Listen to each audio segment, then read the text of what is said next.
अच्छा हाणे पाण सिखंदासीं ॿियो मूल, ठीकु आहे। पर ॿिए मूल खां पहिरियों असां सिखूं त इन टॉपिक में जेको रेलिवेंट टॉपिक आहे, इन में असां कहिड़ा कहिड़ा एरियाज़ कवर करे आया आहियूं। सभिनि खां पहिरियों पाण सिखियोसीं फैक्टराइज़ेशन, ठीकु आहे, जंहिंखे पाण छा चवंदा आहियूं, जुज़ा लहणु।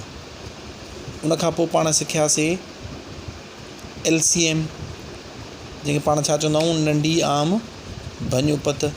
उनखां पोइ पाण सिखियोसीं HCF, यानी कि वॾो आम पूरो वंडीदड़, ठीकु आहे। हाणे इहे 3 टॉपिक पाण कवर करे आया आहियूं। हाणे जेको असांजो नेक्स्ट टॉपिक आहे उनखे पाण चवंदा आहियूं स्क्वायर रूट, यानी कि ॿियो मूल।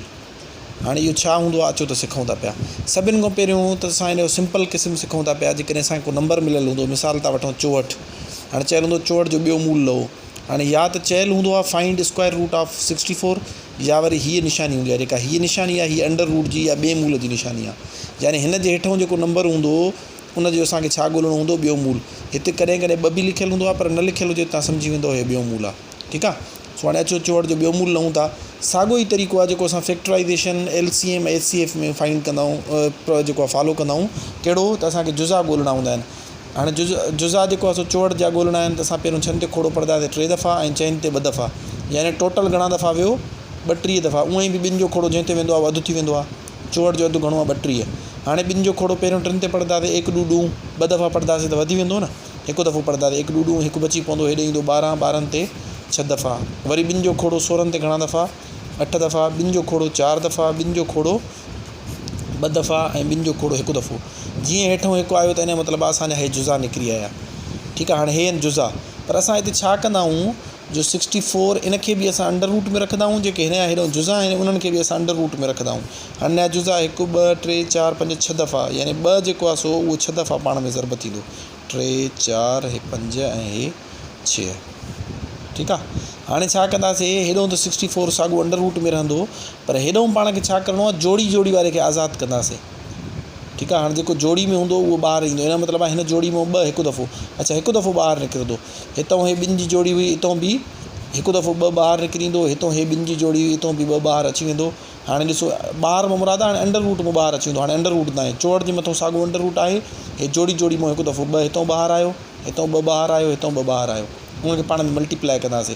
हाणे घणो थी वेंदो, 2 खे 2 सां ज़रब कंदासीं, 2 ॾूं 4, 4 ॾूं 8। इन जो मतिलबु आहे 64 जो ॿियो मूल निकिरंदो 8। 8 खे अंडर रूट में न आहे रखिणो। चवंदासीं जेकॾहिं 64 अंडर रूट में हूंदो त उनजो जेको आहे सो बराबरि घणनि जो थींदो, 8 जे। हाणे चेक करण जे लाइ छा कबो, 8 खे 8 सां ज़रब, जेको ॿियो मूल निकिरे न उनखे उन सां ई ज़रब करे ॾिसंदो त छा जवाबु हे अचे थो, ठीकु आहे। हाणे हे थींदो 8 8 64, असांजो बिल्कुलु सही आहे। इन जो मतिलबु आहे 64 जेको आहे उहो चौरस आहे, ऐं जेको 8 आहे उनजो छा थी वेंदो, ॿियो मूल थी वेंदो। हाणे हे त सभु 2 2 निकिता। तव्हांखे सम्झाइण जे लाइ जेकॾहिं मिसाल हीअं निकिरनि जुज़ा 2 ज़रबिया 2 ज़रबिया 3 ज़रबिया 3 ज़रबिया, मिसाल वठूं था पिया 5 ज़रबिया 5। त हाणे हितां असां 2 जी जोड़ी ॿाहिरि कढंदासीं, हितां 3 जी जोड़ी ॿाहिरि कढंदासीं, ऐं हितां 5 जी जोड़ी ॿाहिरि कढंदासीं। 2 3 6 ऐं 5 6 30, इन जो ॿियो मूल थी वेंदो। अच्छा जेकॾहिं हीअं हुजे हा, मिसाल था वठूं 2 × 2 × 2 × 2 × 3 × 3।